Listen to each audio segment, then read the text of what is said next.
2000-жылы бұл жерде архитектураның жанында мына 200 метр эле центрда үй алганмын. Егенбердиев Каримжан дегенден. Ал атасынан калган үйүн саткан мага. Мен документальный кылып келгенмин. Полный документальный болгон. Мынакей бала мушо турат, башка турат. Бирок мына жерде аким мэр, шаардын мэри Чойбеков, ана Масабиров дегендер. Ошолар токтомду бузуп, бул жерди жер участогу деп чыгарып берип атат. Мынакей ошонун негизинде Мырзатай Үрбайым дегенге менин үйүм өтүп кетип атат. Менин үйүм ошонун негизинде үйүм өтүп кетип атат. Ошо Мырзатай Үрбайымга дегенге.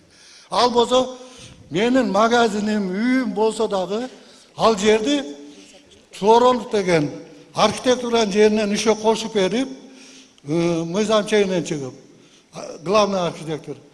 Ал ошо Мырзатаева Үрбайым дегенге тактама чыгарып берген. Ошо жер каралбай калган Караган сайдын жээгиндеги участок деп чыгарып берип атат. Жасылдандыруу деп.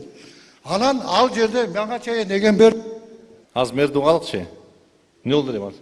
Бул аксакал кайрылган граница боюнча.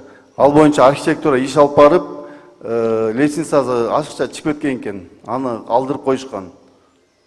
Болбой эле ошо бузтуруш керек деген маселе менен кайрылат да ар дайым. Бул частный немеби, үйбү? О, частный. Черника немеби? Архитектура менен граница жерде турат да, үйү. Ким Гаск?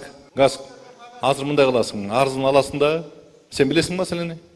Жок, билбейт экем. Азыр ошо арызын аласың да, ошо мыйзам чегинде карап чыгасың да, кайсы жери кандай экенин баарын айтасың, түшүндүңбү? Жарайт.